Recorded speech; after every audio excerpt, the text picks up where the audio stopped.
Ngayon, ano napapansin ninyo dito sa mga larawan? Mga damit, teacher. Okay, mga damit. Pare-pareho ba tayo ng mga damit na isinusuot sa lahat ng lugar? Hindi. Hindi, tama. Ngayon, pamilyar ba kayo sa lugar na ito? Opo. Ano ang lugar na ito? Simbahan. Tama. Palagi ba kayo pumupunta dito? Tuwing linggo, teacher. Okay, magaling. Pag kayo ay pumupunta sa simbahan, ano ang angkop na damit ang dapat ninyong isuot? Formal or dress. Ano pa? Pantalon. Ano pa? T-shirt. T-shirt. Ano pa? Dress. Dress. Sige, ano pa? Polo. Okay, magaling. So, bakit ba sa lahat ng inyong sinabi na halimbawa na damit na dapat natin isuot sa simbahan, bakit ba ito ang dapat natin isuot? Pagre-respeto. Sige. Formal na sana para sa Kasi nasa formal na lugar. nasa formal na lugar. Ito, Miss Nicole. Pagalang sa simbahan daw po, sabi ni Mama.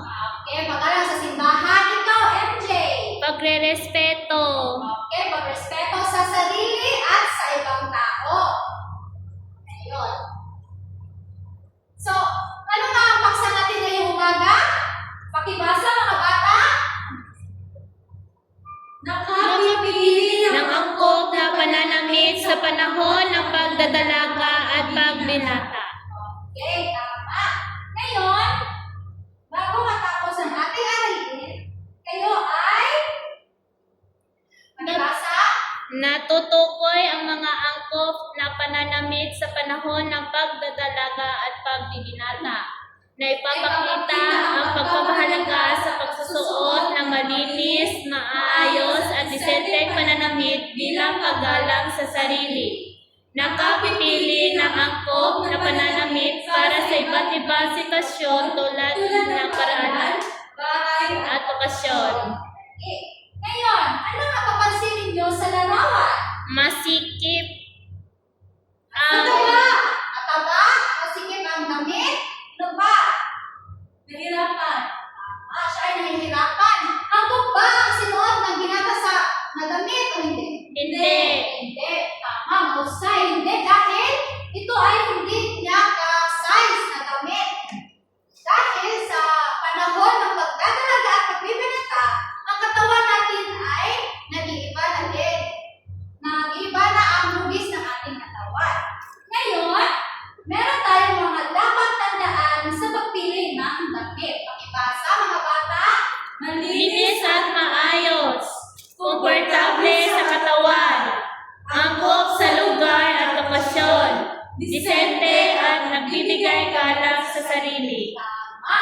Meron tayong malinis at maayos. Malinis at maayos ba ang inyong mga damit? Opo. Yeah, mabango ba ito? Opo. Okay. Ngayon, sa pangalawa, komportable sa katawan. Komportable ba ang inyong mga sinusuot ngayon? Opo. Ano ba ang mga damit na komportable para sa inyo? Sige, Miss Hana? Ano ang damit na komportable para sa iyo? Ano? T-shirt. T-shirt. Ikaw, Nicole. Polo. Polo. Ikaw, MJ. Jacket. Jacket. Okay. Ito ay mga komportable para sa inyo. Ngayon, sa pangatlo, angkop sa lugar at okasyon. So, dapat ang mga damit na sinusuot natin ay dapat angkop sa lugar. Kagaya kapag kayo ay nagsisimba, dapat ang sinusuot ninyo ay dress, polo, or pantalon. Ngayon, sa pang-apat, disente at nagbibigay galang sa sarili. Kagaya na mga pulis, mga uniforme, nagbibigay ito ng galang sa kanilang sarili. Ngayon, so let's identify the following. Isa na lang tatlo, handa na ba kayo? Opo. Handa Handa na po, handa na po. Apat, lima, anim, sa akin ang tingin. Sa'yo ang tingin. Sa'yo ang Okay, tingin. so let's identify the following. So kapag kayo ay sa inyong pagdadalaga at pagbibinata, kapag kayo ay pupunta sa simbahan, ano ang angkop na dapat inyong suotin?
ibang damit ng pagdadalaga at Iba't ibang damit na ating sinusuot sa panahon ng pagdadalaga at pagbibinata.